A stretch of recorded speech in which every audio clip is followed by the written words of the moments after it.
In 3, a 2, a 1, a bow. That's close enough, considering the latency.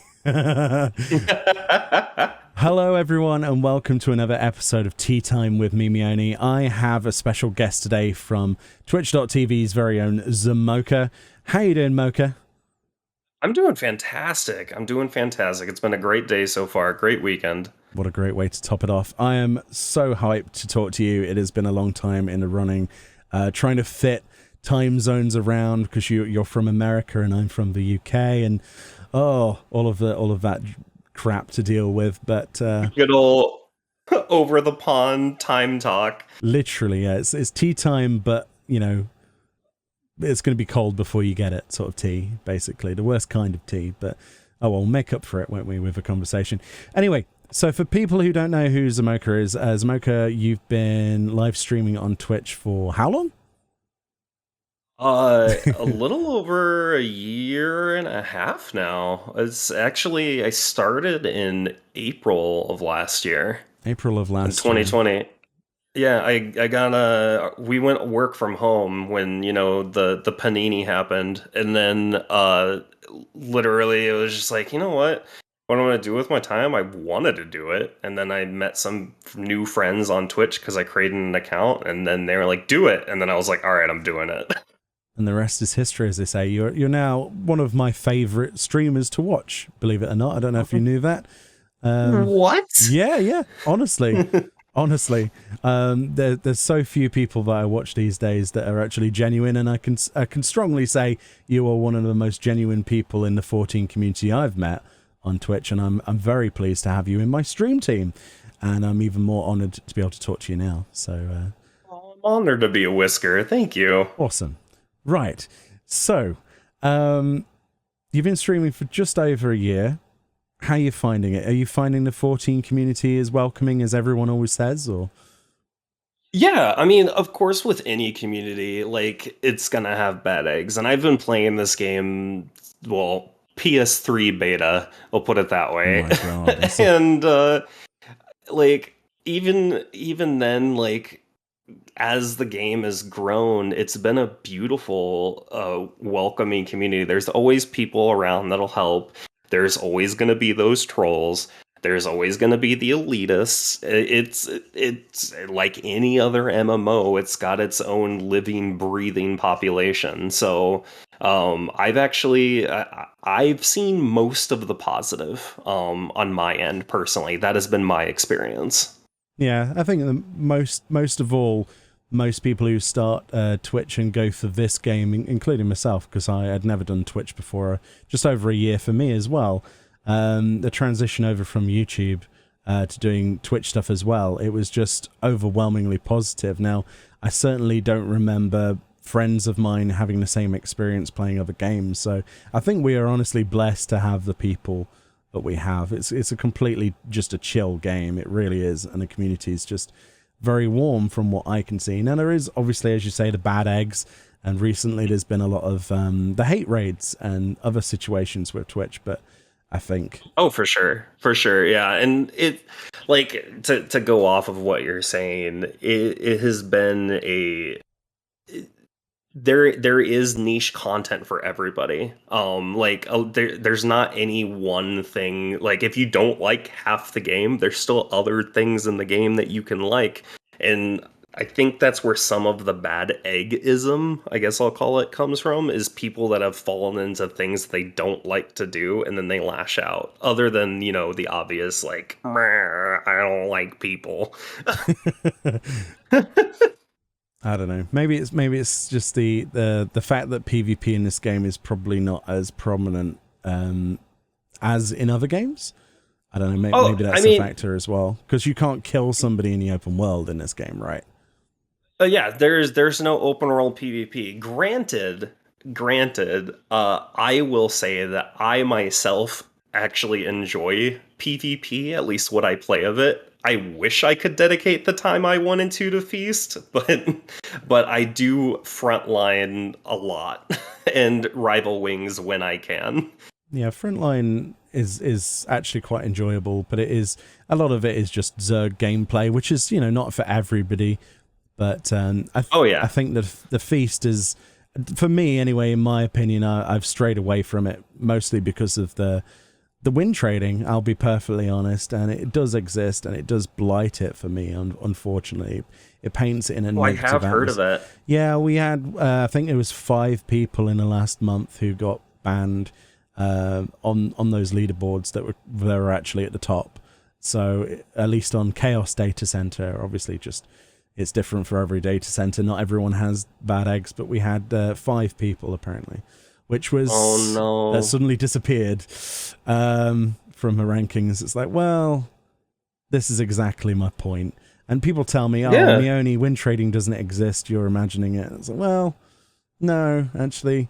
Oh no, it definitely exists. No, I've heard of it. My honestly, my complaint is the kind of the RNG fest that that frontline becomes. Because if you're on the wrong side and suddenly points all spawn near the other teams, Oh, you're yeah. suddenly left scrambling to get those points and then risking a pinch, which is always fun. I think that's But that's designed. part of the chaos is part of the fun to me, even if I don't like it sometimes.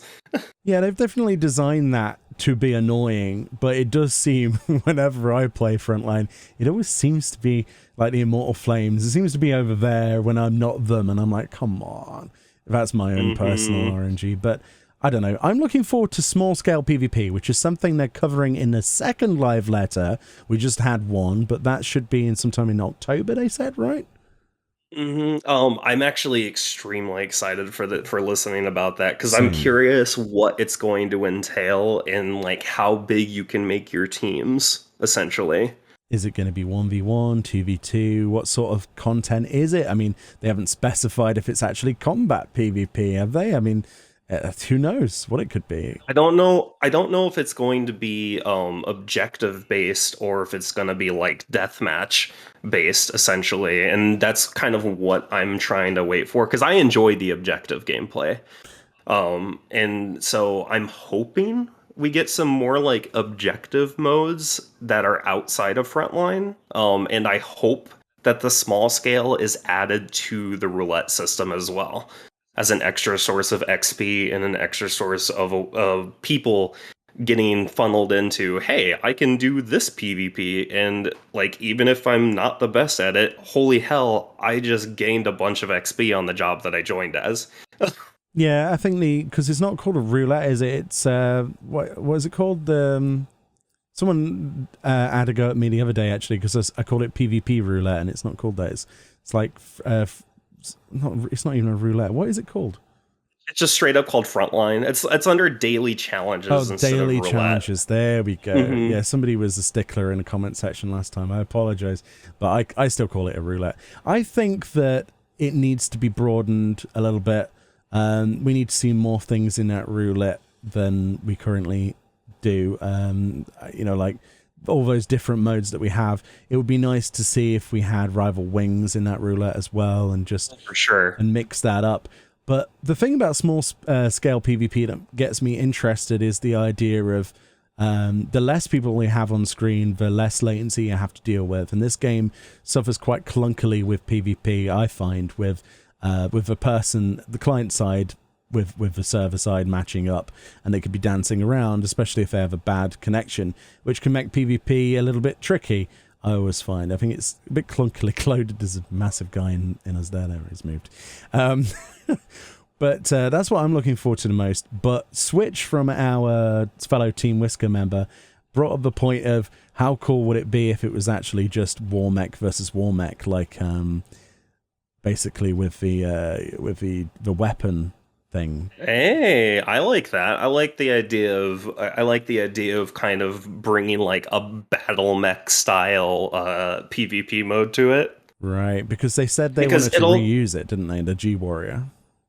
yeah, and not only that, it would also honestly, that would be another form of making it a little bit more skill based and a little bit less chaotic as well. Yeah, there's less balancing to worry around when you basically have the same buttons in front of you. Hmm. But will it be dynamic and fun in comparison? I don't know. But either way, it's something that I'm very eager, and it sounds like you're very eager to learn more about. It's it's one of those Island Sanctuary tick boxes, isn't it? It's one of those things that we need to know more about that are teasing. Oh yeah, and don't even get me started on Animal Crossing Stardew Valley 14. I'm excited for it. Harvest Animal Moon Crossing. Yeah. I cannot wait. There's going to be entire streams dedicated to me breeding cows, probably. I can't wait for that. Oh my god. Yeah, it's going to be amazing. Farming streams. Yeah, literally farming streams with farmer Meoni and farmer Zamoka. Yeah. Oh, are you doing Palace of the Dead solo today, Mocha? No, I'm doing farming. Oh, you're farming for materials? No, actual farming. There's milk that needs to be milked, you know. There's crops that need to be... minions to place around my farm, thank you. Oh, dear. Maybe you could breed the minions. That'd be interesting. Oh, that would actually be interesting. Like, we already have, like, the planting, the seeds, the Mandragora family. So, like, why not... I mean, this is kind of, like, reaching, but, like, why not having, like, a crossbreed minion system for, like, specific minions? Not every minion, right? So, like, if you've got two different mechanical minions and they're hanging out together, you may approach one day to find, like, a mecha egg, and it'll have, like, a specific new mechanical minion. Who knows? This sounds like Monster Hunter Stories 2 with the eggs. A little bit. Yeah. Maybe they'll do the whole, you know how gardening works with crossbreeding, where you place something in a place? Maybe you've got a pen and you put a pig in one corner and a cow in the other, and then like a tree in the middle, and then a bit in between that randomly pops some weird amalgamation one day. That'd be interesting. Crossbreeding animals with trees. Yes. It could work. It's Final Fantasy. I mean, things we've had in the past. In Final Fantasy X, we had the monster arena, which was all enslaving animals, and, you know... Right. You know, Final Fantasy X too, we had the whole... You could literally replace your party with monsters in the international version and get them to... It's, you know, anything could happen. But I really like the possibility of maybe... making mounts. I think that's the thing that most people are excited about. Recolors could really appear there. Imagine if we could get the generic horse that if you go to Dora Ilo with the Namazu beast tribe, there's a Namazu riding on the back of a normal horse. It looks like Gullifax or whatever, right? But without the spell effects. So there you go. There's an actual horse. We could breed horses and it gets bulkier or something, and there's tier of horses. So like a tier 3 horse could be like a wagon horse, you know, like a really beefy horse, but it excels in that. Speaking of beef, what about a cow mount? A cow mount. It has to have the black and the white spots. Yeah, well, yeah, of course. And it has to have an action button that goes moo. Oh yeah, that's all. That's it. It just makes a noise. It's nothing extra special. But then that's where you get, like, at least on Crystal. I don't know about a lot of the other data centers, but when new mounts come out, everybody likes to gather in more Dona. Oh yeah, or as I like to call it, more donuts. And just stack their mounts and also spam actions if they have them. So just imagine a Moo Dona, if you will. Moo Dona. Oh my god, that's amazing. That's music to my ears, that is. Oh my goodness. Yeah, that's I'm trying to think of cow puns now. This is not good. Yeah, that sounds amazing. Yeah, I mean, whatever they do with the Island Sanctuary is going to be a hit. A lot of people are, I think, probably putting too many eggs into the basket of expecting it to be an answer for Housing Crisis. I want them to, if people are watching this right now, tailor your expectations and really take things with a pinch of salt, because I wouldn't count on it. As much as it's going to be your own instance space, I don't think the limitation, like, it's going to have limitations beyond, you know, you're not going to be able to probably place down stuff in a house. It might feel like a house or something. Maybe you'll get a little barn house. I don't know. And forgive me for speaking blasphemy, but it could like my projection for it may not be like a housing thing, Hmm. but it could be a like the garrison in World of Oh Warcraft no, back in the day. garrisons. Yeah, Flashbacks. right. It could be like a setup like that where you've got interchangeable buildings and such and plots of land and such. Yeah, but make it not like garrisons, please. Yeah, but not garrisons, please. Like garrisons, um, but not garrisons. Let's go that but way. also, can we not have a triple triad player there? I would appreciate that. Oh, as long as he's not tailored to any achievement, I'll be fine. Yeah, Because Memora Misera destroyed me the last month. So you're gonna be mad at me. what? You got it on the first try, didn't you? I got 3 cards in 5 runs. Really, Mocha? Are you kidding me? Oh, don't get me wrong. My in-game wife, she was like, she was also farming for the cards. She's like, "Are you freaking kidding me?" Yeah, that would be me. Only I'd have a pitchfork and a lantern ready, you know. Like, I normally complain about bad RNG, but then she likes to throw that in my face. well, yeah, that's Because it's like, I have bad mount RNG. I have such bad mount RNG, and like I've had numerous times throughout the years where people are like, "Man, I feel bad for you. Here, just have this item." But like cards fall out of bosses' pockets for me for no reason. that's And watch, that's gonna stop soon. That's gonna stop because I said that. But still. yeah, but you have definitely used up your year's worth of luck on that. I can guarantee you. That will be it now. Believe me. That will be it. Believe me. That thing is Believe me. That thing is a 1% chance. It has to be. I was there for how many? It was like over 60 runs. It was ridiculous. Really? It was something stupid like that, yeah. And it was on Twitch, so I was boring people to death doing the same fight over the course of 3 days. It was awful. It was one of the worst moments ever on Twitch. This is why I don't put this stuff on YouTube all the time. It's like, if you want to see the behind... I've seen you for part of the farm, but I didn't realize it was that much. Holy heck. Yeah.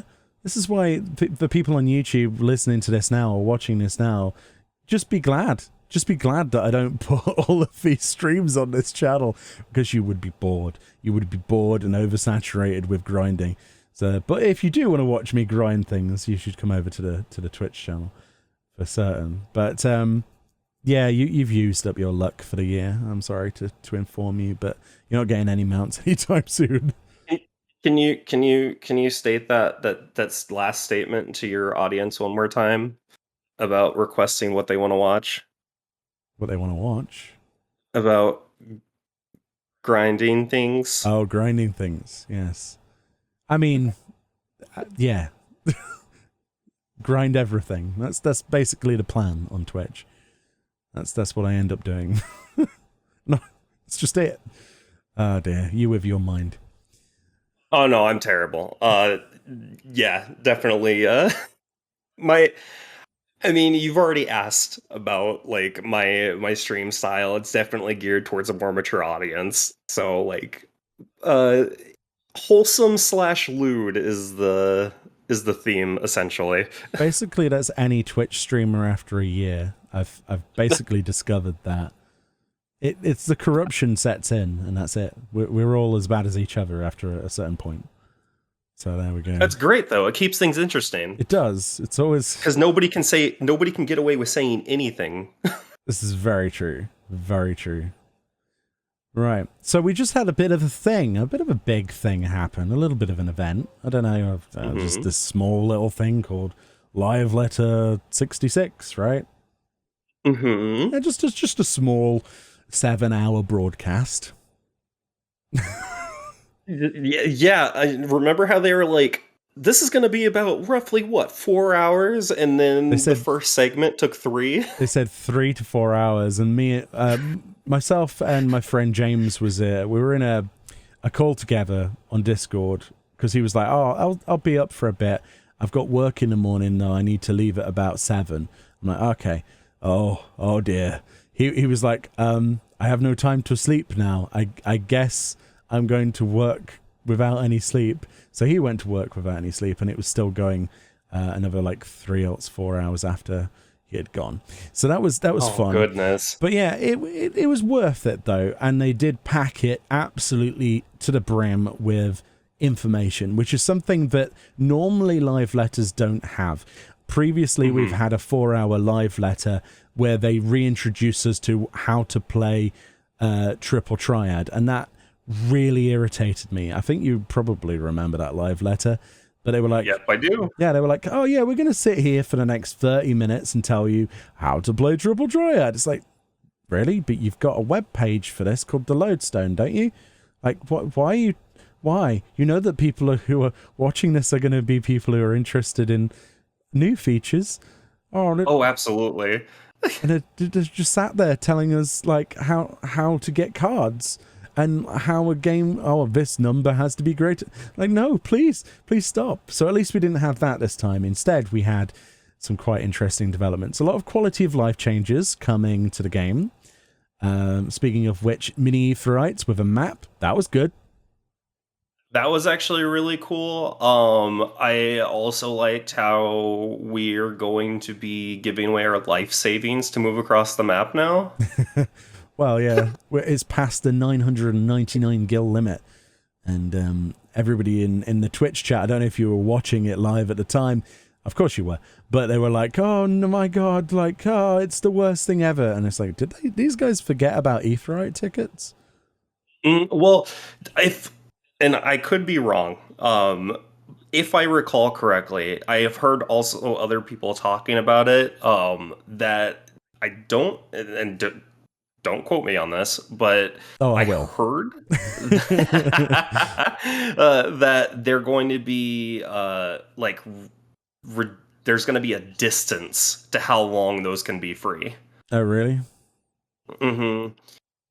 Yeah, and like, for example, and I don't know what that distance is going to be if they decide to do it. And like I said, it's something I heard through the grapevine. It could be completely wrong. I went to bed like as they were announcing the changes, because I had already been like live for like almost 9 hours at that point, and I like worked that day. Oh, dear goodness, that's a lot of hours. The only thing I heard was the potentiality of them being more expensive in terms of how you get them. So, but that's all I heard. But that's news to me. It could be right, could be not. We'll see, I guess. But yeah, teleporting to the moon. I mean, that's going to cost a few thousand, isn't it?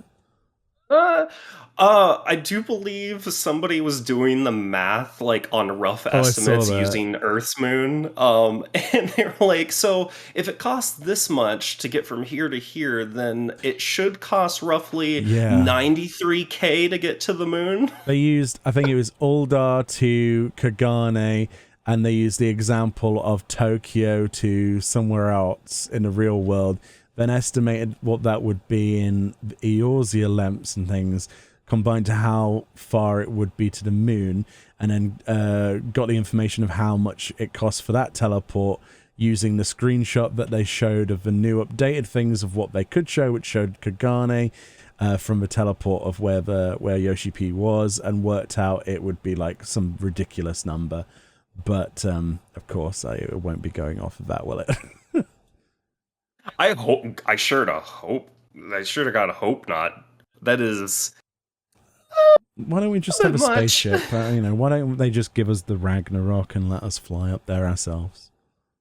I know. Well, I mean, I do believe originally the idea was we were going to use Estinian to jump to the moon. Dear, no. That just, no. I suppose it works in Final Fantasy, but no.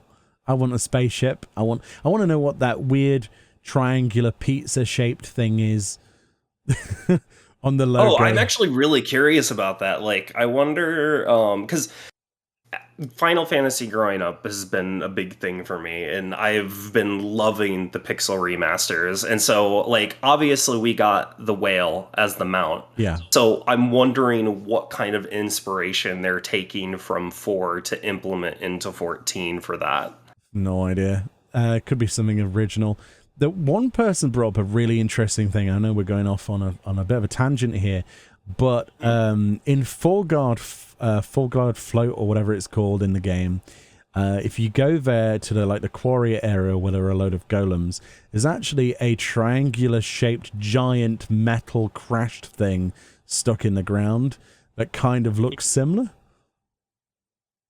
So, yeah, that's true. I mean, I believe that's also one of the coils, unless it's something else. I have no idea, but it's Allegan tech. So, floaty triangle. Let's see. it must mean something. You can't just have a triangle pizza next to the moon with a hole in it and be like, well, this is nothing. So what was that? There has to be something. It has to be a hint towards something. Who knows? It could be completely nothing. It could be just Estinian holding up a slice of pizza to the logo and it fades into the logo or something. I don't know.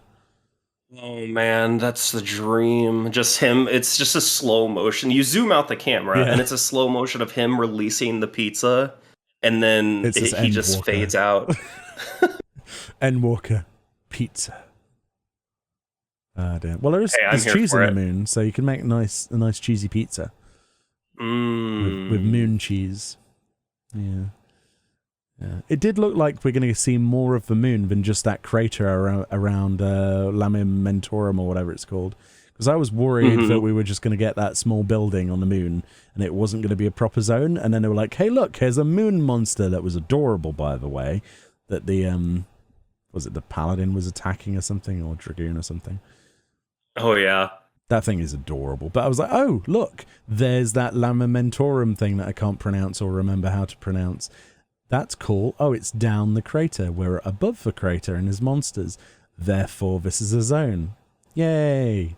Because that was one of my big fears. I was like, if they just do this as a one zone thing with like a raid and a dungeon and then just this one little tiny zone, I'll be upset.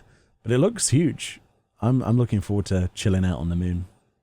Oh, for sure. I mean, when they were doing the last live letter, or should I say the announcement, I was sitting there hoping, I was like, please tell me there's going to be a naming way colony on the moon. Please tell me there's going to be a naming way colony on the moon. And then they're like, by the way, here's your beast tribe. And I was like, yes. Yeah. On the dark side of the moon lives a city of Leporets. And he's a Leporet. So if we don't, I think we might actually see Naming Way. I think we might actually have him as an introduction to that beast tribe. And we already have him as a minion. He's got the model. Think of it this way. We crash into the moon. We were a bit unconscious. We woke up and we see a Leporet there with a book and he's trying to rename us, but it won't work for some reason. That would be the intro to the moon I want. And he's like, it doesn't seem to work, huh? Can I save your progress? That doesn't work either. Huh. Yeah, I'm trying. Can I hand you a map? I'm also mapping way. This is true. He could change his name on the thing, and he's like, I give up, and he just throws the book to the ground. Yeah, I think that would be nice. That would be a comedy intro. I think the Leporets have to be that comedy relief. We always have the comedy relief in an expansion in terms of Beast Tribe, and I think they fit the role perfectly. They're the Beast Tribes of the moon, aren't they? They're definitely going to be the mascot for Endwalker, in my opinion. The elephant dudes, not so much. Oh, they're kind of cute. They're kind of. I for the style that it is, I feel like it's gonna be a little bit strange to walk up to them on my Ananta elephant. Yeah. Because I feel like it might be offensive. But on the flip side, they're kind of cute in their own way. You know what that reminds me of? That reminds me of the Final Fantasy 15 crossover on 15's version when what's her name? I can't remember the cat girl's name, but there's a cat and she freaks out and the cat like hisses at her and she hisses back and the next scene you see is it just sitting on her head and she's upset. It's like that's the interaction between cat and cat. I can imagine the elephant and the Matanga being the same sort of thing. Oh my gosh. Yeah, that could be comedy. That could be good. But yeah, it looks to be a very polished experience and they've really not scratched the surface of what we'll be playing around with. So I'm really Oh, looking forward to it. absolutely. Speaking of playing around with like those job changes, though. Nice segue. Perfect. In fact, yeah, I would say. Well, what? All right. What are your highlights and what are you disappointed with? Let's go off of that. Okay, so I'm Omni 80, but I'm a tank main. I, for one, love the amount of love that tanks kind of got. Oh, warrior. Just kind of yeah. Yes. My primary job right now, as far as Savage goes, is a warrior.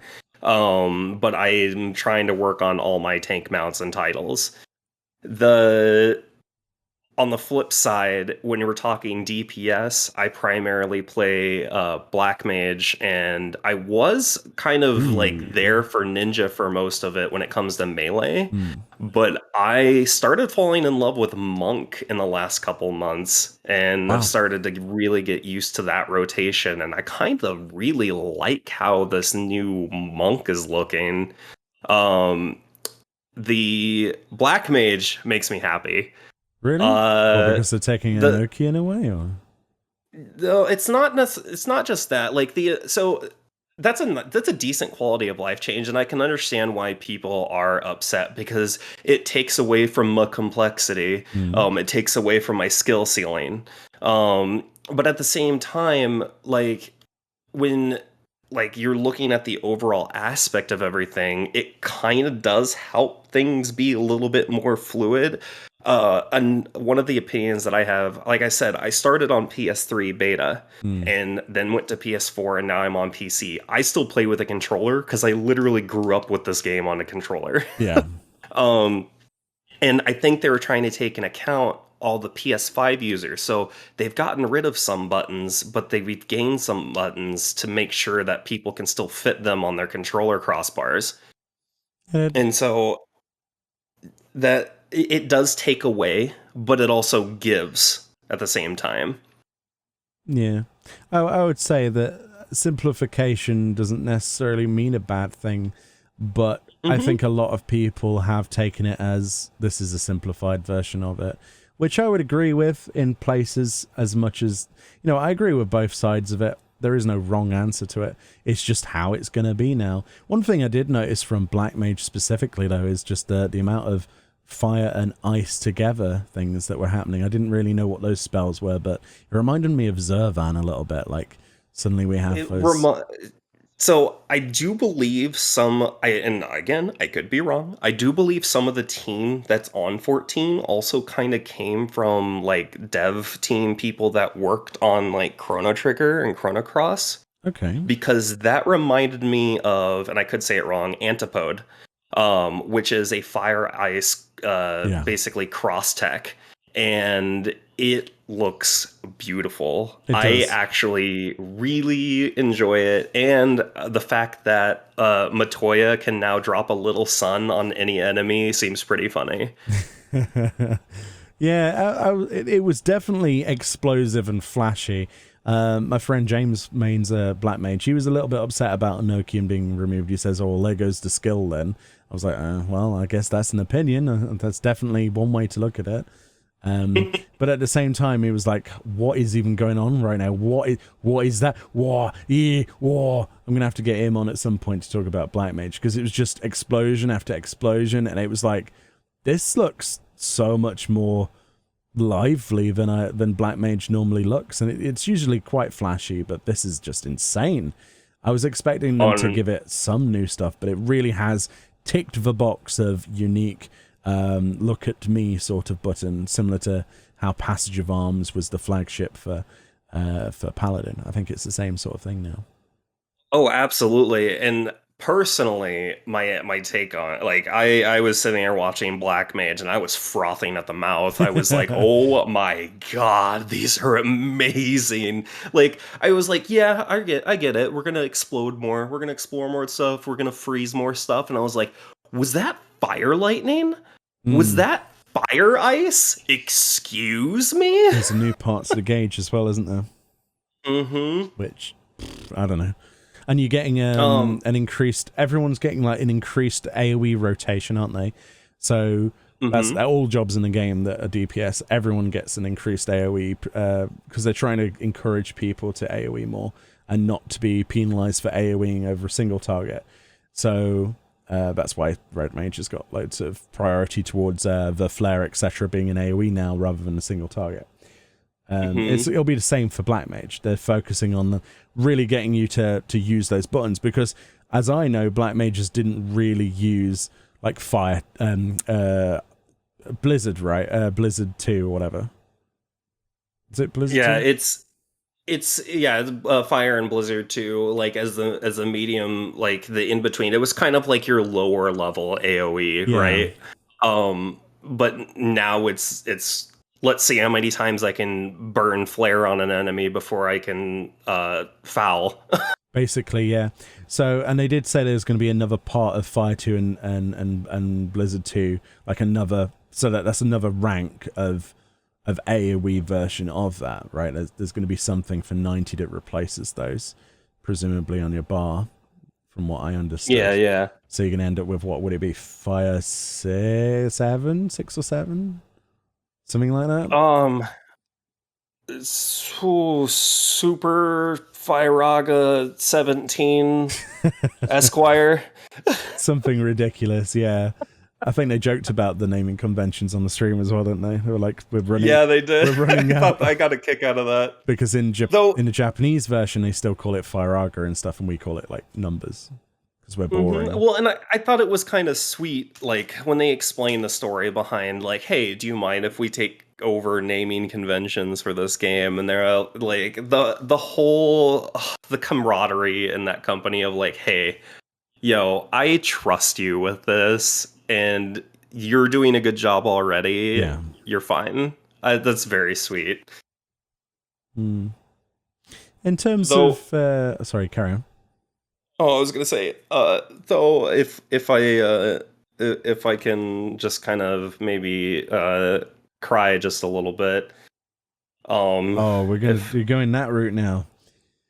I was going to ask you what you thought about becoming the Thelcleave on your warrior first, but you've gone straight. Oh, I would like to finish on a positive note. Oh, you want to finish on a positive? I was going to lead up to it and then make you suffer, but no, you... All right, okay, we'll do it your way, Mocha. All right. I live to suffer, so... Go on then, give us your AoE sprint. Bye. Oh no. And now I can run back and then do this. Whilst fighting an enemy, by the way. So okay, Zamoka, now show me your gap closer, please. I've zoomed out. I'll let you. Yeah. I think it's the W key. Hang on, I got this. You got this? Oh, I may not have this. All right, hang on. I have to get like real far out for this. I got you, boo. Just bear with me. Hold tight. This better be worth it. Don't look at me. I'm not looking. This is fine. Everything's fine. Oh. Okay, I got the setup. What on earth? All right. What's happening right now? Here's my gap closer. There's my gap closer. Oh, but that's not. You're not on your scholar. Ignore the fact that I have that. That's not what it looks like. Books can now be canes, by the way. It's just more stylish. You actually did. Oh my god. Okay, I'll raise you. Dear. I can't believe. I thought you'd actually like played dead or something, but no, there was the explosion. There you go. Listen, it's a gap closer. It's got to have a completion to it. God. So thank you.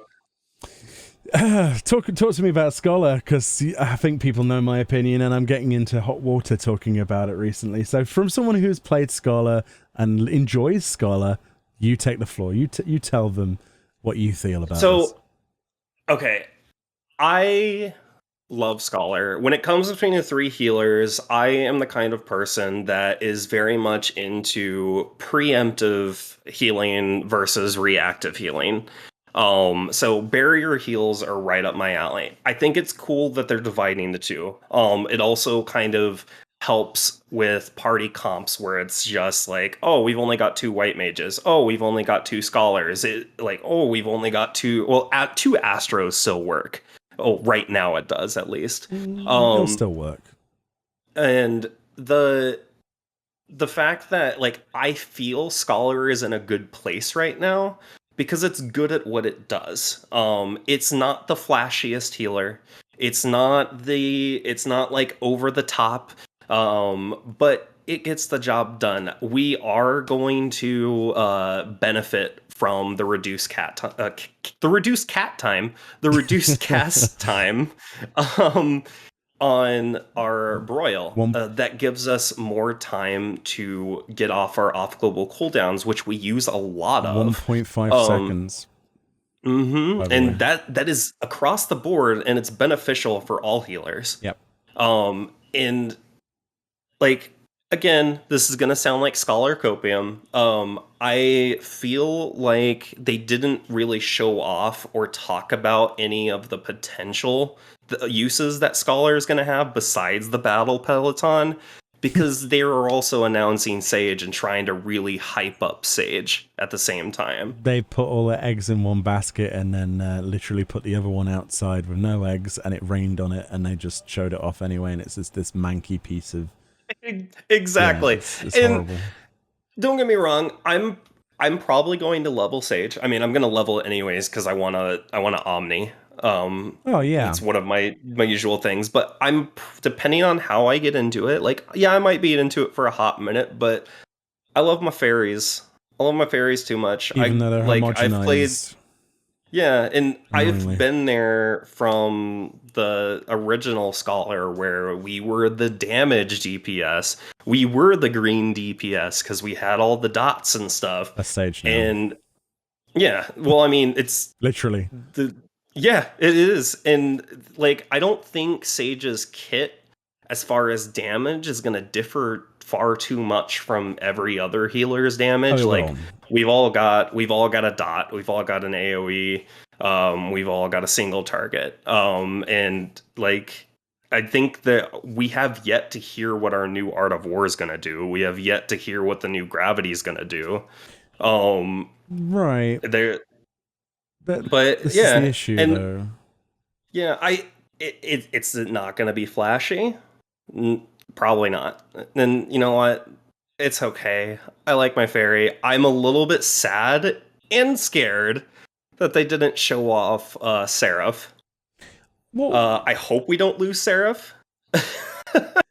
It's just worrying to me because you've basically got, okay, well, steady on, Meoni, don't look down on it too much because we haven't seen these spells. But when they say we don't really have, what I can't remember the quote that they had on the live letter, forgive me, but it was definitely discouraging when he said that there's not much more that we can do. Not much more we can do. Thank you. That's exactly, I think that is exactly the quote. Thank you so much.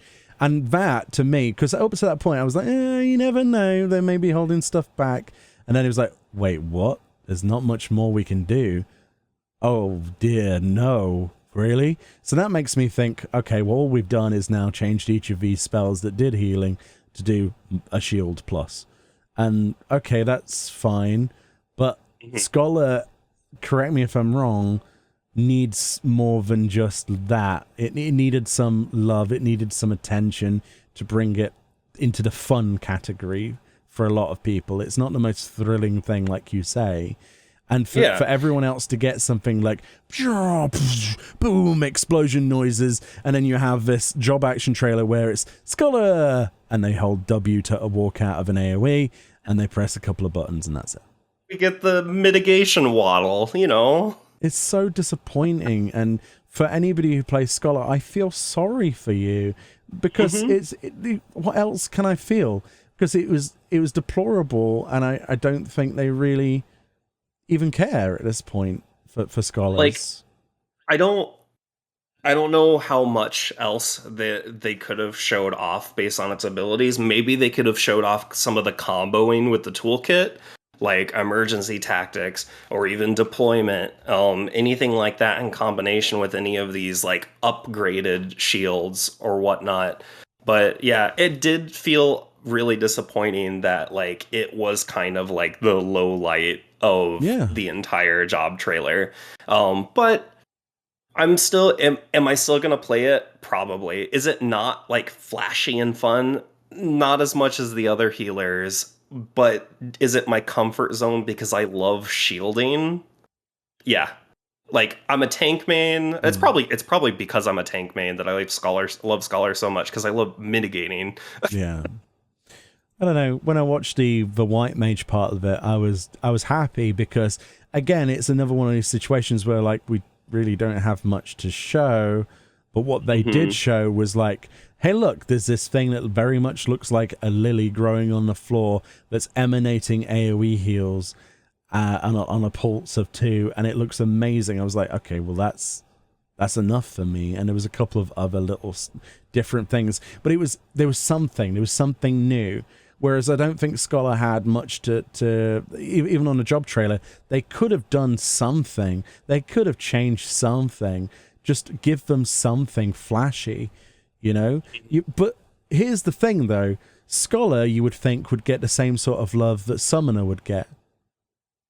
It's born exactly. It's born from in the fact, same tree, and then we'll talk about Summoner in a second, and it's vastly different, the attitude. yeah, the whole like there was even a couple of people like saying, well, if we got Seraph, like what if we were to get something akin to, I don't know, like a fail type fairy? Why can't you just merge with Seraph and have massive wings and be cool or something? I don't know. You become Seraph, or maybe like in the same vein of Summoner. And again, it's probably because it's against lore, right? Maybe. Like some people were saying, like, what about Titania? Maybe.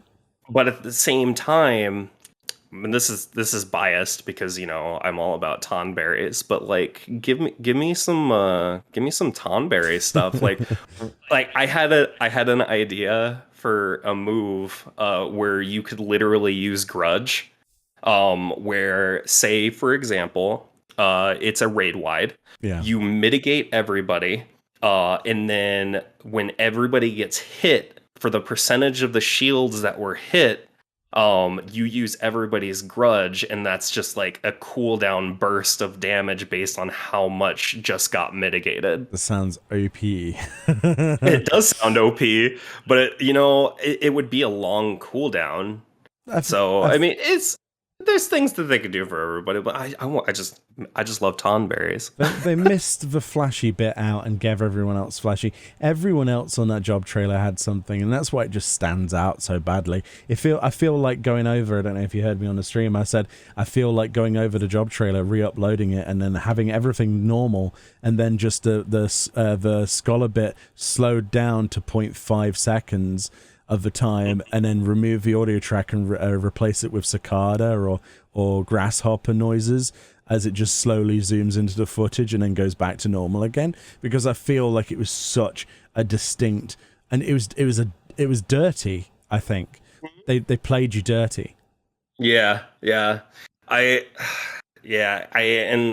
definitely wish there was a comment that somebody made to me that I really was hoping that they would also do, is like, I wish we could see like a bar for the healers, like not just Scholar, but every healer, like a health bar, so we can see like what is mitigating, what is what is pinging with regen, stuff like that. Well, that's the thing with barrier healers, isn't it? I mean, we're not really going to talk too much about third-party programs here, but a lot of this is not going to show up barrier healing as much as pure healing, right? That's going to be something that needs to be completely rethought, because preventative healing has never shown up in the game or in third-party things that we're not supposed to talk about as much as direct healing, and that's been one of the reasons that there's a disparity on said things. And visually it's quite, it's the same with WoW as well, like shield healing, like with a disc priest, which Sage is basically gonna be, it's not, I mean, they do have damage meters, And there's a lot of times I remember a friend of mine playing Disc Priest, and he would always get moaned at for not being in line with the other healers for people who didn't realize what shield healing was. So I think we're going to get the same problem over here, and it's going to be visually stunning, but it's not going to look like shield healers are doing as much. So I would agree there needs to be some kind of visual indicator of what's being mitigated for how much and how powerful this was. Give us, you know how we have like crit heals? We need to have crit mitigations on screen. Green numbers, green numbers with like, I don't know, put a rainbow behind it. I don't care. Or a shield, like a glow, a white glow behind it, and go, that was a shield heal. Call it that. Just call it shield heal. Track those numbers. You've got them calculating. Just have that pop up on screen. Oh, absolutely. And so, as like backtracking a little bit to just healers in general, I have an underlying fear. And like, obviously this is an overreaction. Okay. But my fear is we already know that White Mage Go Burr. Yeah, where direct heal master is. Yeah. White Mage Go Burr, it's green DPS. We have no idea the implications of the new Astro. Scholar has obviously been shafted a little bit as far as showing what it can do.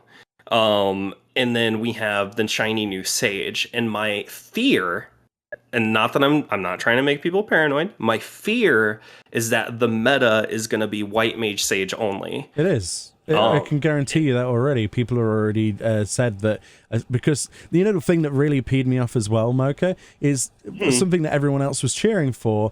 I was like, no, this is not a good idea. When they said Party Finder and Raid Finder, and Raid Finder we don't care so much about in the West, right? Because that's more of a Japanese cultural thing of using it.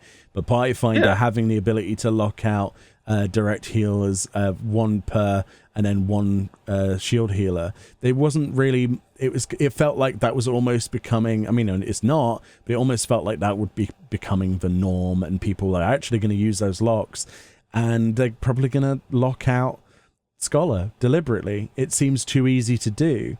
So I feel that it will be White Mage Sage as the meta, unless something drastically has been missed, which we can only find out when they eventually do a media tour, right? And somebody gets to play this and gives us some information.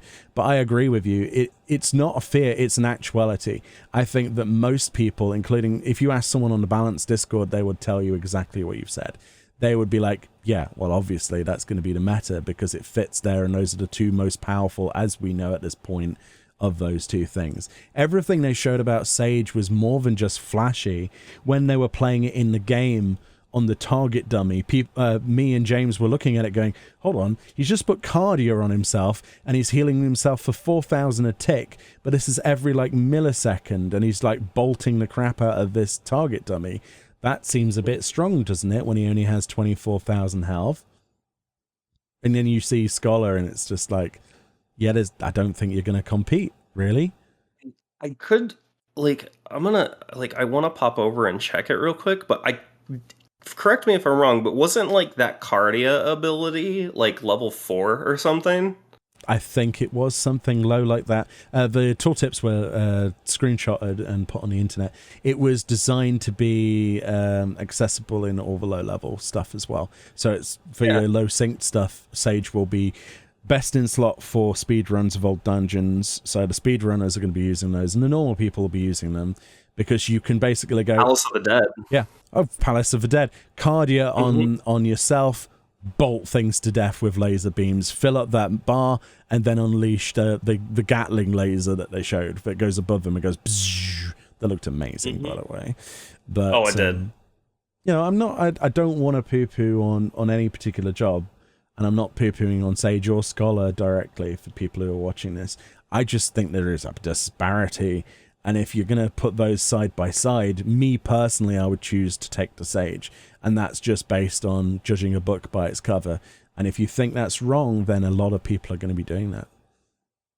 Scholar pun not intended. Yeah, exactly. When I said what I would want from this live letter, when I was talking to Chris and Brian from Work to Game and a few other people on their podcast, I said Scholar needs love. they need to get an injection, because my fear was that they were going to get shafted and everyone else was going to get flash. And I was secretly holding my fingers together and going, look, I know I meme on Scholar myself at the minute in the game, inferior healer. I'm joking, right? To wind people up in Twitch chat. But it needed the shot in the arm, and it didn't get it. And now it's really devastating, the aftermath. Because you know for a fact that no matter how good it is, people ain't going to play it. Well, and to be honest, like, again, growing up with the game, watching these live letters, seeing how Scholar and all these jobs have developed over the years, Scholar is dead has kind of always been the chant. Like, every expansion, everybody's like, Scholar's dead, Scholar's dead. I mean, and, like, honestly, like, at least where it is right now, like, I can heckin' hold my own. I love Scholar as it is right now. I like being able to overshield the hell out of the entire team before the first raid wide, and like nobody takes damage. Yes, but that's skill. That's what you're missing. You see, the entry level to Sage is so much lower. You've said yourself, you get cardio at like level 4. Let's say even if that was level 15, the entry level for Sage being naturally better is just going to be the obvious thing to press. The reason you're good, Mocha, I hate to admit it to you, because you probably don't realize it's because you're skillful at it. Because you've played it for a long time. No. Come on. It's skill. Seriously, I've seen so many bad Scholars that it's not something that's easy to master in comparison to the other healers. I will freely admit that. Previously, before, it was the White Mage that was picked up and people press buttons and go, wee. But now, it's going to be Sage. And for you to be in the same category, it's not going to bother you. It's going to bother everybody else who plays it roughly, who hasn't had since 2013 or whatever to play the game. Or 2010, sorry, 2010. But yeah, I completely, first off, thank you.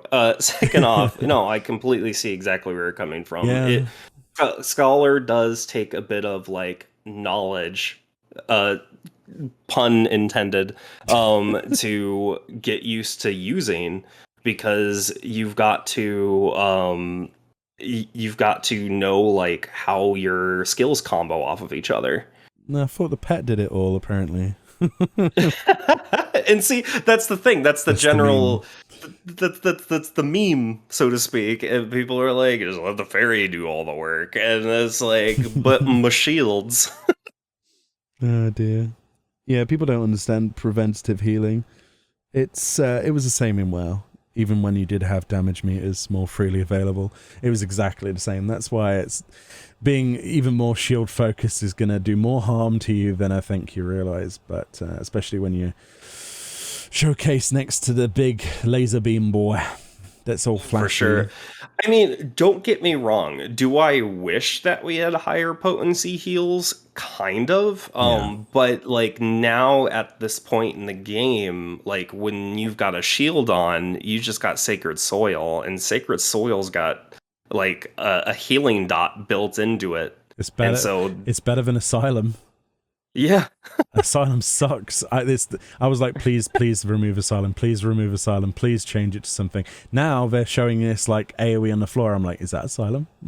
Because it certainly wasn't a Lily ability. Because they didn't use a Lily to actually summon it. So I'm like, is this Asylum? Have they done what I asked? Can we finally have something that's not... Asylum sucks, man. People are going to be like, Asylum's useful. I'm like, no, it's really not. Asylum 2. Electric Bigly. Yeah, Asylum has, I mean, if you were to look at a pass, let's go down that route for a second, 1% of the healing per fight. Wow. It's really not that good. It's trash. In comparison to what you have. So, yeah, every class or job, has a weak point that should be overcome by the other job that it's partnered with. But I don't know if people are going to choose a Scholar over a Sage. That is a debate, isn't it? That is going to be down to the person. But I have a big fear with these new tools in Endwalker that people are going to exploit them And right now, if you go into your party, if your party finder, and you try to find a group to do, I don't know, name something, Emerald Weapon Extreme, even in Endwalker, they're gonna lock it to White Mage and Sage, or they're gonna use the tools to outlaw the use of 2 of any of those things. Because people are invariably, I hate to admit it, are stupid. And they will do what they think is the meta, or they will think a meta applies to them when it doesn't in casual content. And it doesn't matter. If, you know, even if they've never touched anything, they're never going for world first, they're never doing an ultimate or whatever in a game, they will use the ultimate meta, whatever cleared in those content, that content as the basis of what they choose. And that's because they're stupid. And so that therein lies, like, obviously that falls under that niche of, like, there is going to be the bad eggs, right? But, like, at least here on, and obviously Crystal has not been known for raiding, but we have groups out here. There are people out here that are pretty, like, yes, there's elitists, but yes, there's people that are like, hey, let me teach you this. Like, I've seen, like, EX parties, for example. Like, I can't tell you how many times, because I love Sossex. Oh yeah, I love Sossex so much. And I can't tell you how many parties that I've jumped in to try to teach it, because, like, you teach these people that are brand new to it, and then they're going to turn around and they're going to pay it forward, because they're going to be like, hey, that person was really nice. Hey, there's another teaching group. I think I have a good handle on the fight now. Let me try to help them out. And that's where the positivity comes in Final Fantasy XIV's community, from what I see. And it's just the pay it forward and pay it back. For the most part, but I will say on Chaos, my data center, more often than not, most of the savage party finder groups, let's say, that put up for their clear or whatever, they will stick to meta and they will lock things down. So it's and it goes to as far as to using the same guide, and if you don't know this particular guide and this particular set of markers, then you ain't coming, basically. And that is the case for a lot of things. Extremes, not so much, but that's kind of like the borderline, isn't it? Yeah. Well, I mean, in ranking of difficulty, definitely. But yeah, all in all, the healing, I think they're going to work it out. They had such a visceral reaction to how people felt about how they announced Scholar that I wouldn't be surprised if something like last time happened, where they're going to be like, by the way, these are the Scholar changes that are going to happen, whether it's potency, or maybe they're actually going to be like, by the way, we didn't show off what these skills do, but here's what they do. And in the bigger picture, they're really nice. They're just not as flashy as pew pew laser beams, you know? I don't think we wanted flashy pew pew laser beams, really. But what we wanted was information, and not to be told that there was nothing that it could do. Yeah. Oh, absolutely. If they'd said nothing, then we would have gone away from that and gone, oh, well, they just haven't shown those things off and we'll see them in the media tour. But for those words to be, there's nothing we can do, that was the red flag, that the nail in the coffin for a lot of these memes. It's spooky. It is, though. It's like, oh, well, Scholar is dead now then, because they have literally just said there's nothing. You know what I mean? People will hang on to the negative, and it's very hard not to hang on to that.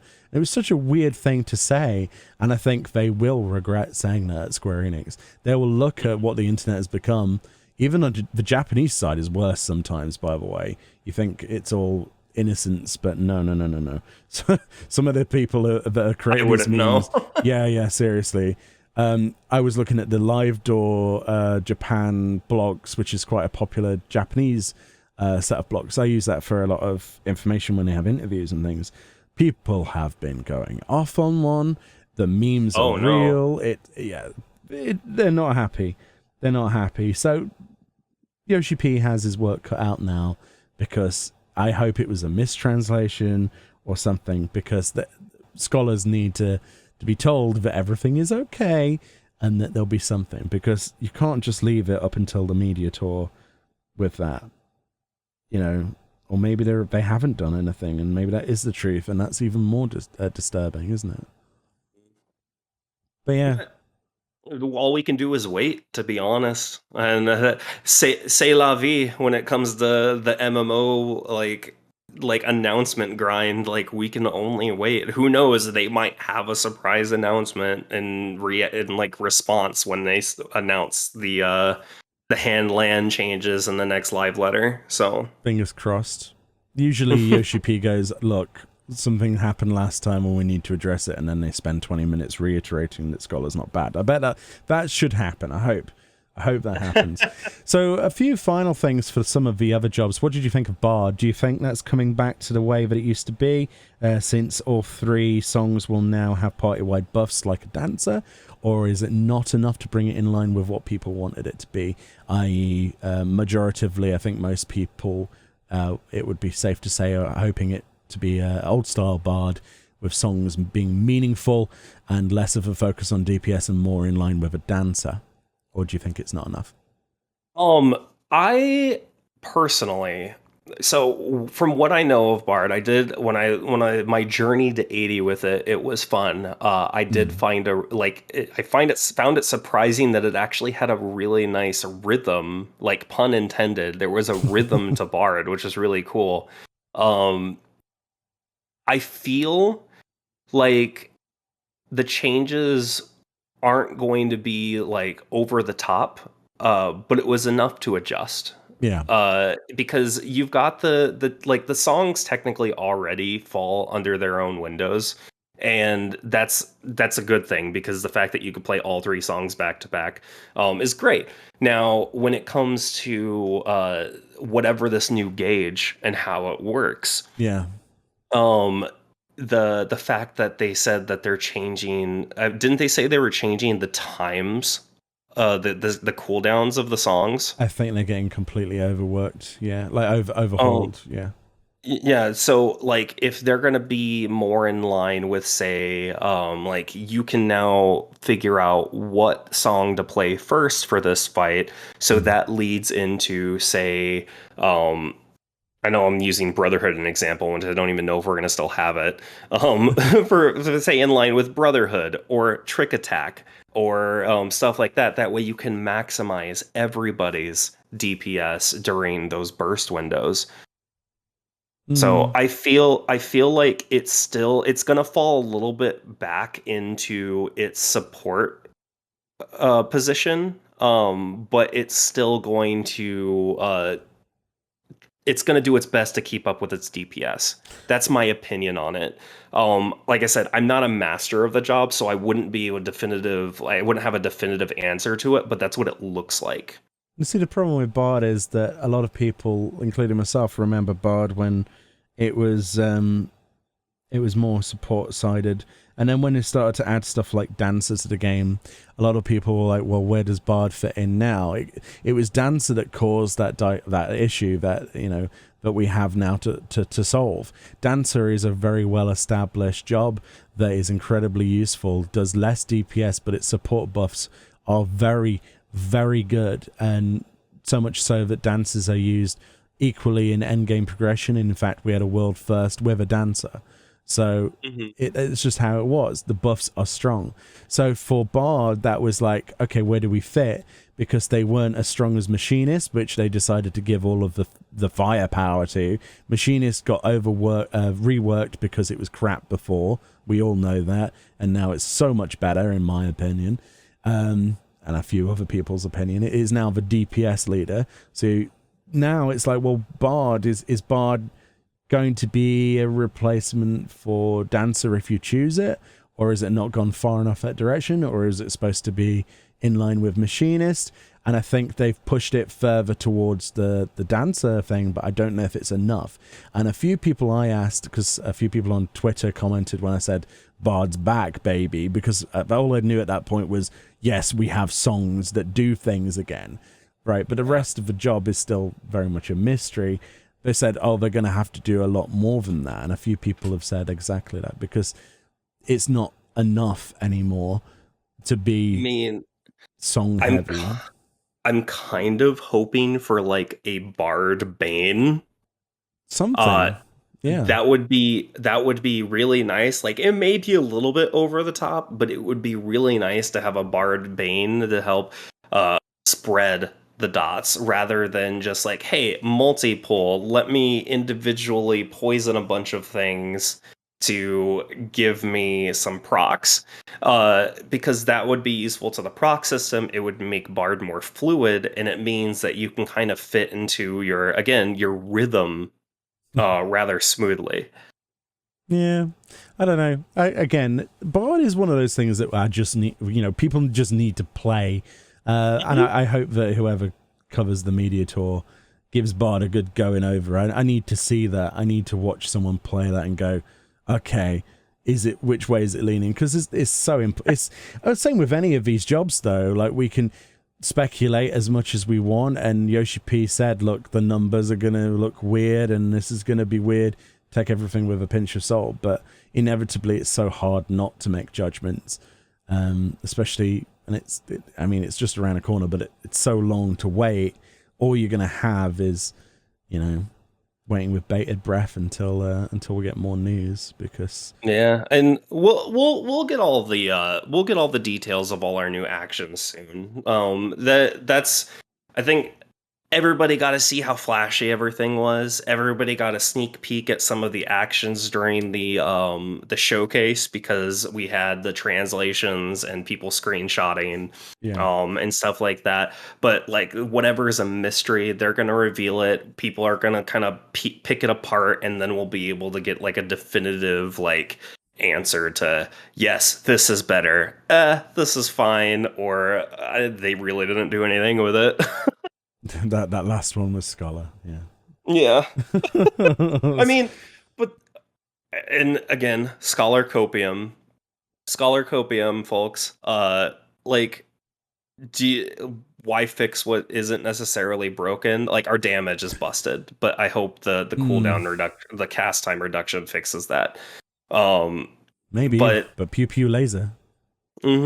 Pew pew laser looks really really shiny. Pew pew laser with healing whilst pew pewing. Mm-hmm. Yeah, But it's gonna be interesting. oh, man, the as far as the tank changes go, I and for melees too. I think tanks I took it away. I am think they were really, really quite impressive. the fact that we can throw a ranged without interrupting our Yes. 1 2 3 combo is so good. Oh my god. I can't tell you how many times like even like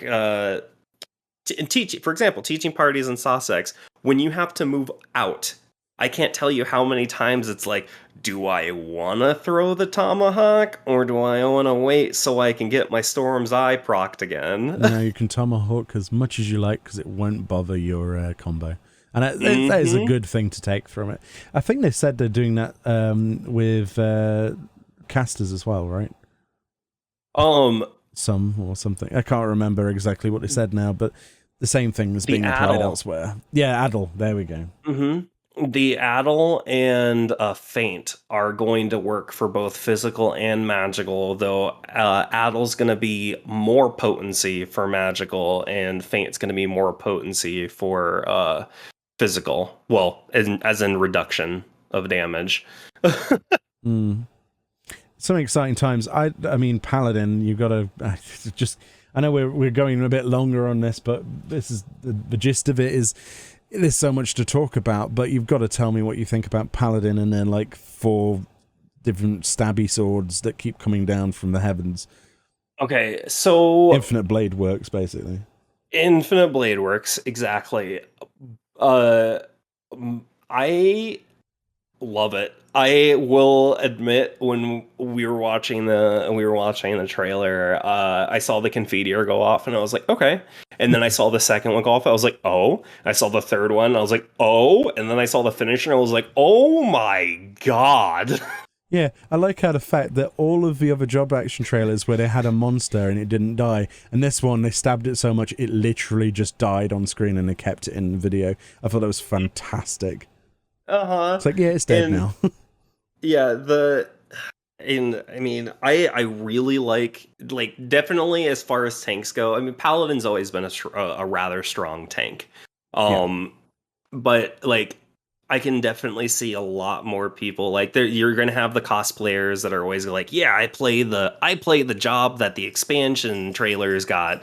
But a lot of tanks I can see definitely sticking with Paladin for this just because of how beautiful it looks. And I think I saw a sneak peek at an upgraded Spirits Within.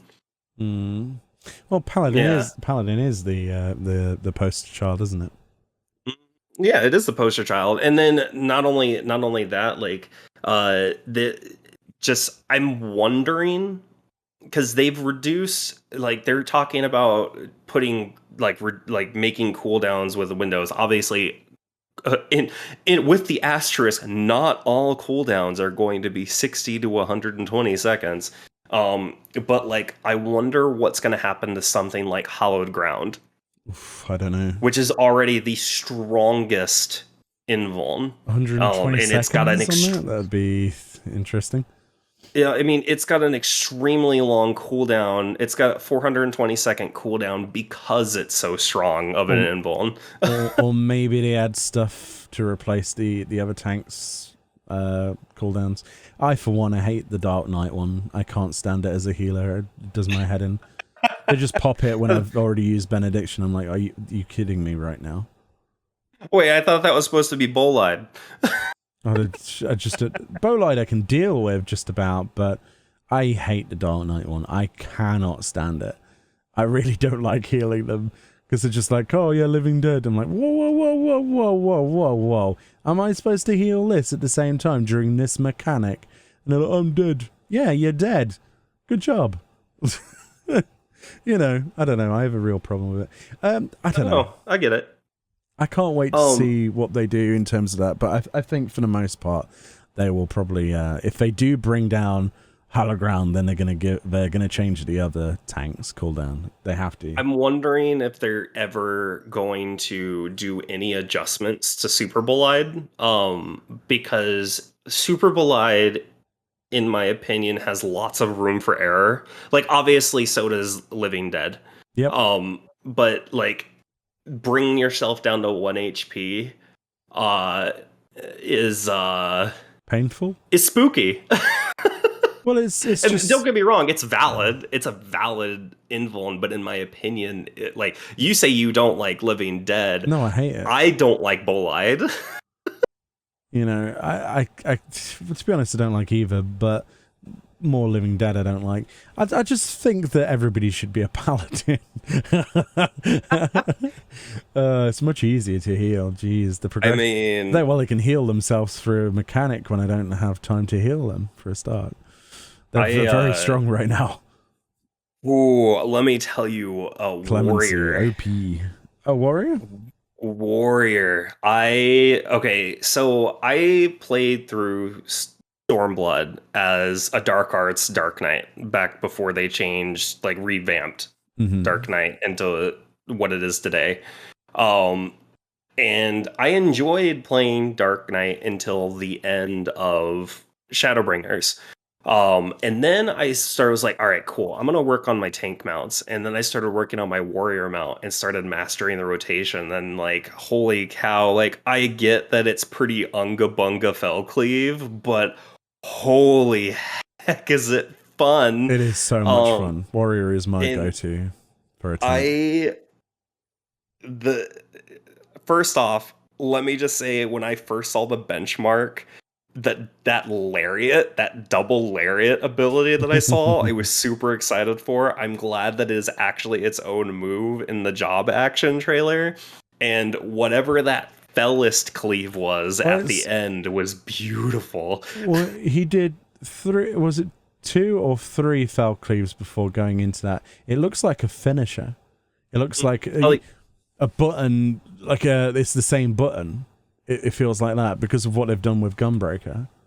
Yeah, and well, speaking in Paladin's terms right now, Confiteor ends Requiescat.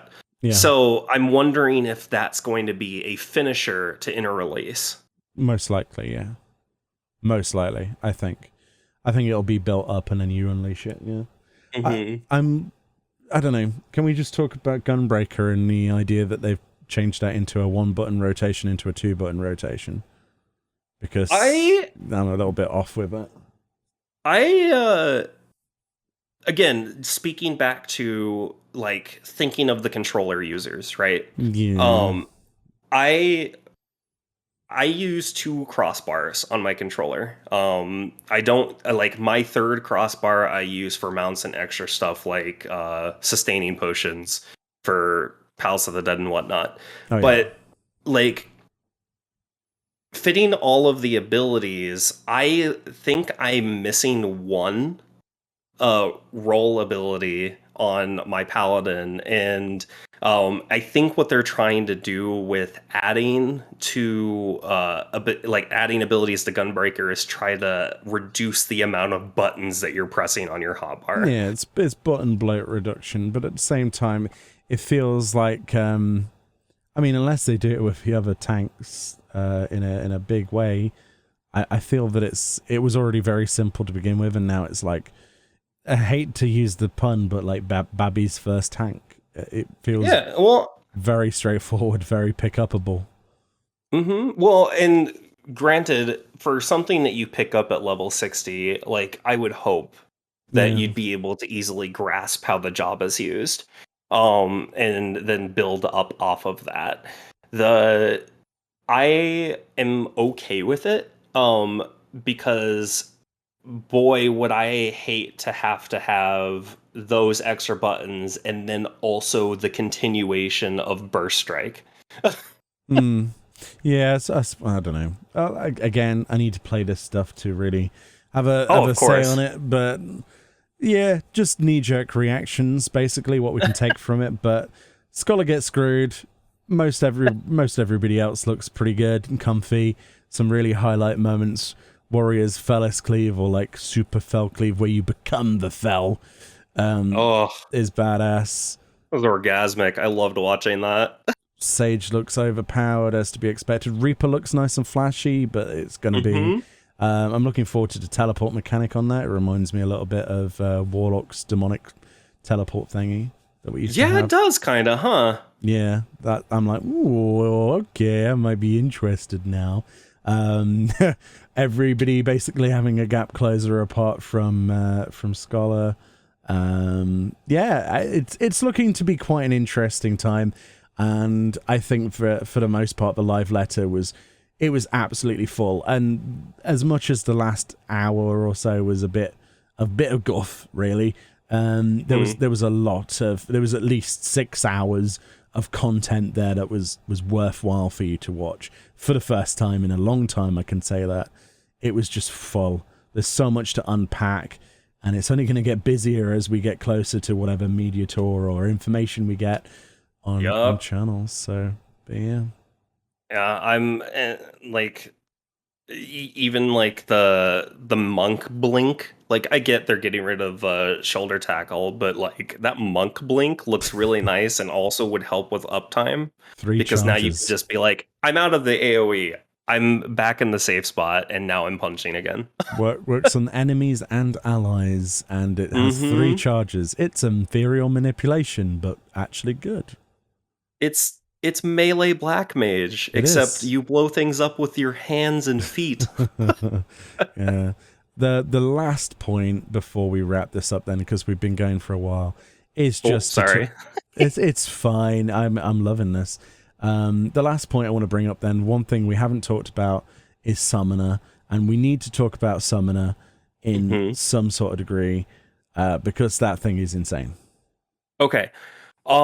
My first thoughts on it, I am glad that they finally have kept their word.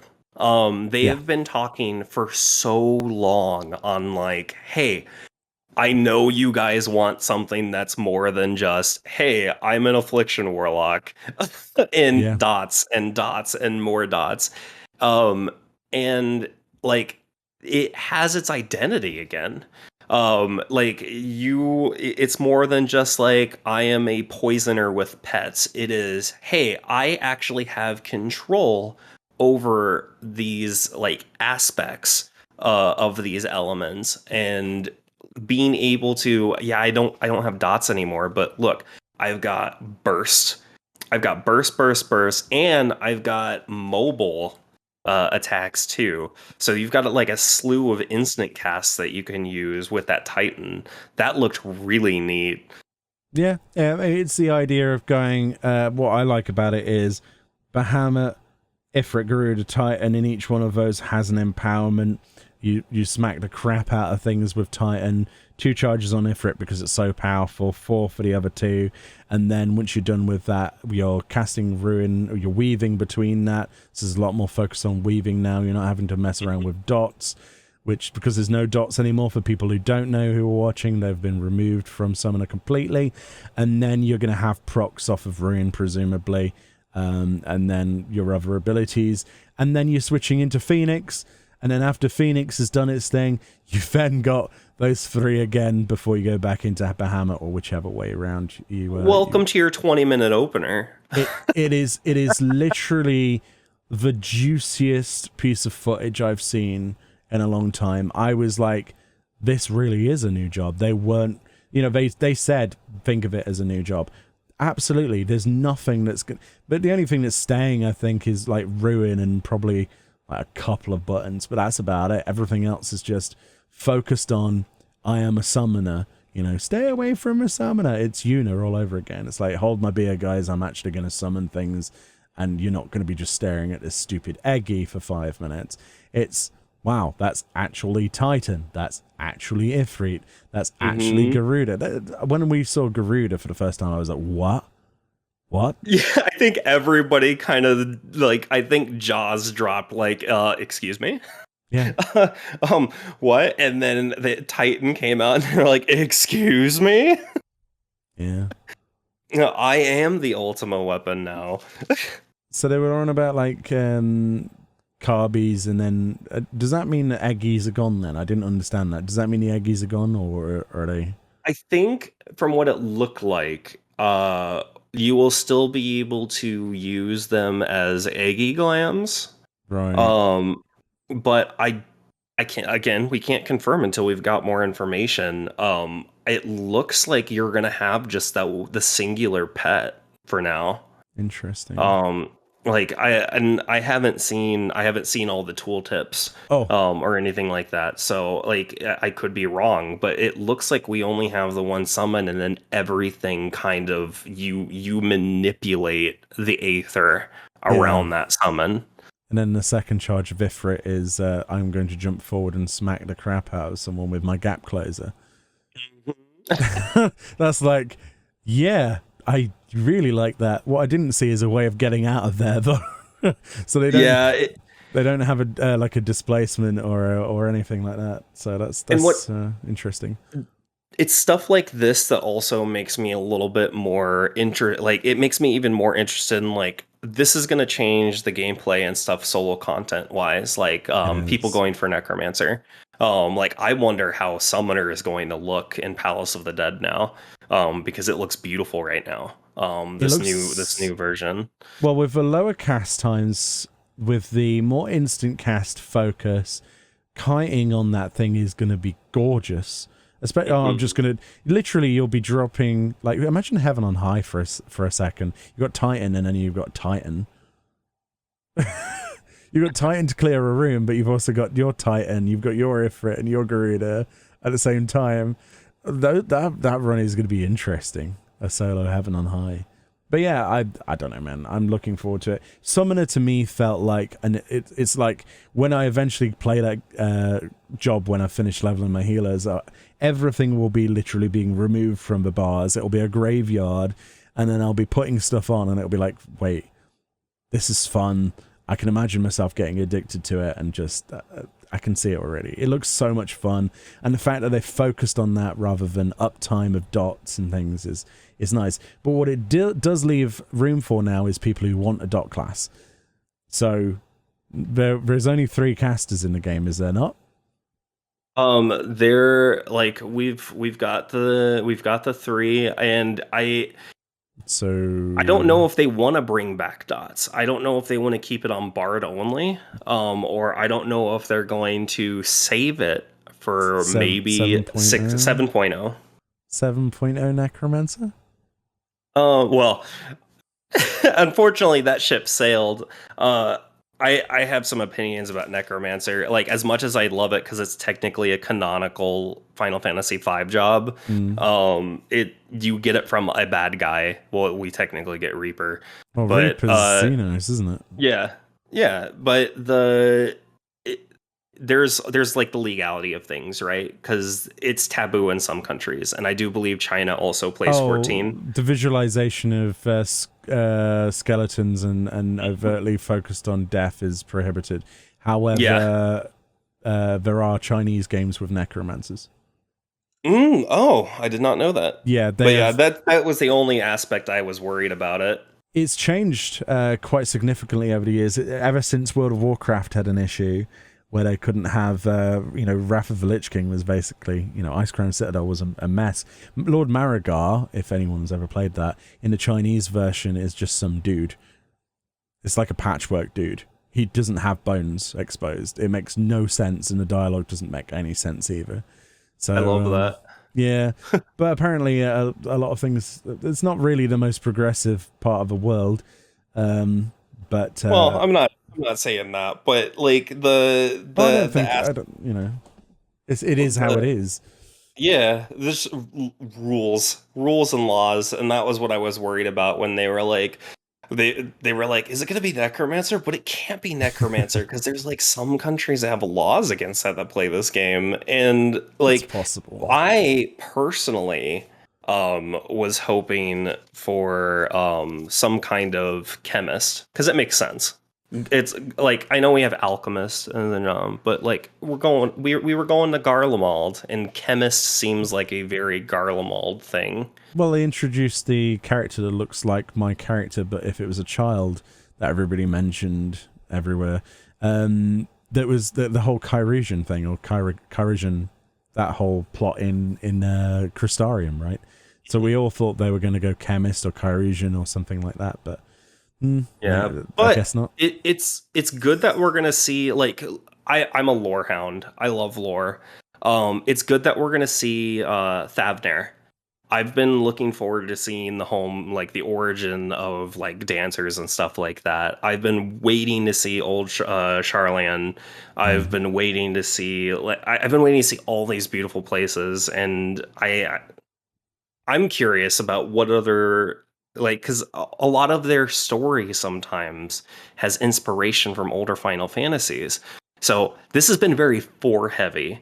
So I'm wondering if we're going to get like a Tower of Babel style thing for maybe a new deep dungeon or something. Possibly. I keep thinking that their underground area will house the hub for the next deep dungeon underneath Charlian. That would be cool. That would be really cool. That's what I'm thinking, because ever since we first saw those images and they're like, what's it called again? Do you remember the name of the place? The underground place with the fake ceiling that looks like daylight? Oh, I have the worst memory in the world. It's fine. I can't. I usually know this stuff off by heart, but I can't remember.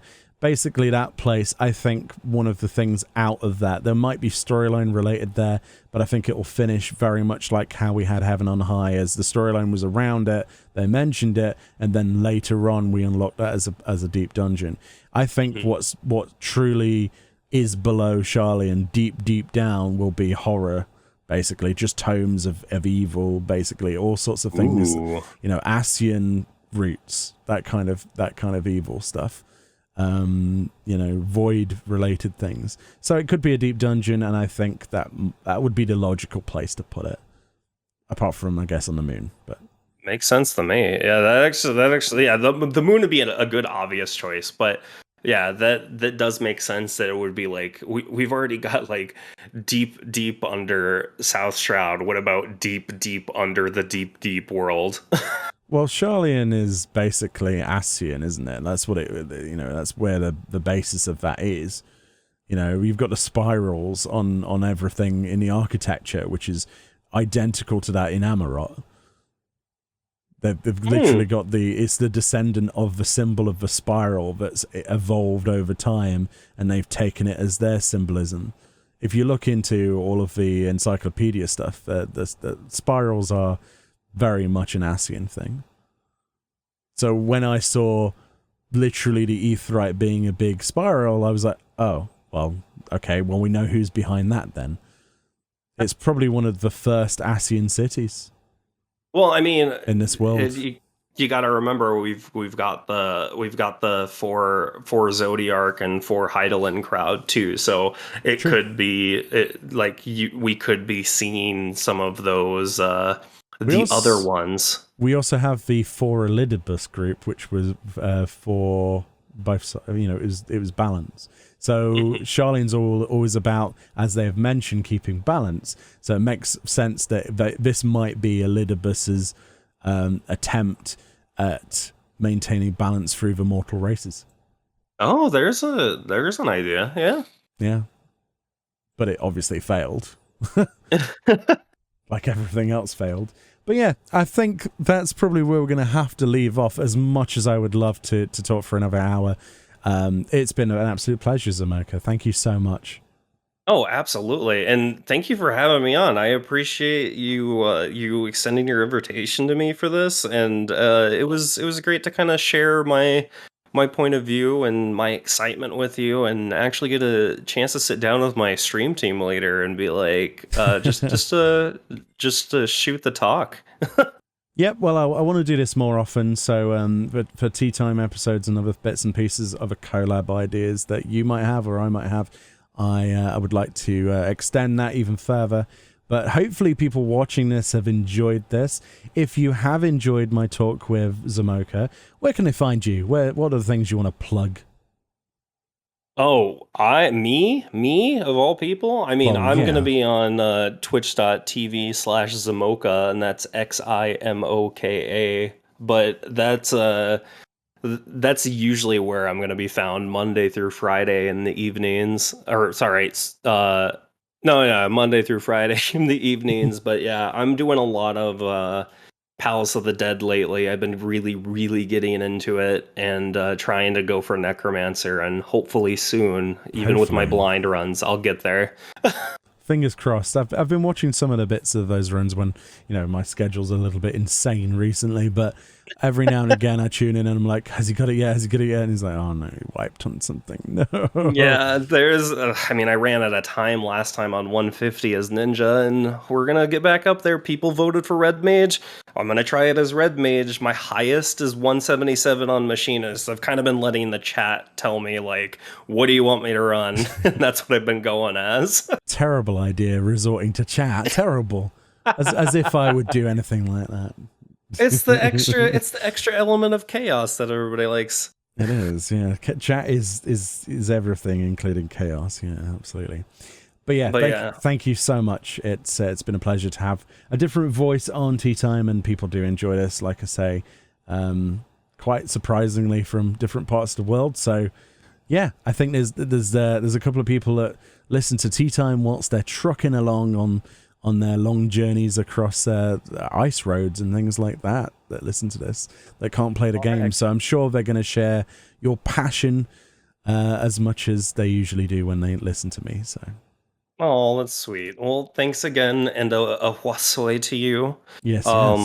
Where your streams domain is the Namazu, my stream tends to be the Tonberry, because we love those here. So who doesn't love Tonberries? Honestly, come on. The little kitchen knife is adorable. Right. Oh, they're so precious. To end this, we're going to end as we start. That's how this has kind of worked now. It's a weird format. We're going to try and time a bow and see if it's better than the one that we started on. See if we've created some kind of cohesion over this last hour. All right, let's do it. You ready? So that's So we go 3, 2, 1, and then it's after that. So imagine another 1, okay? Okay. All right. 3, 2, 1. Oh, I'll take that. I'll take that. I allocated a little bit for the over the pond connection difference. For but, the latency, the yeah. EU ping. I give it literally half an extra second. I should have given it a full one, I think. But yeah, it's about 1 second ping, I think, between us. It's quite surprising, actually. It's pretty low, but I'm on fiber, so there we go. But anyway, thank you all so much for watching. Enjoy the rest of your day, Zamoka. Thank you so much. Thank you. Once again. And we'll see you all next time. Bye-bye. Bye-bye.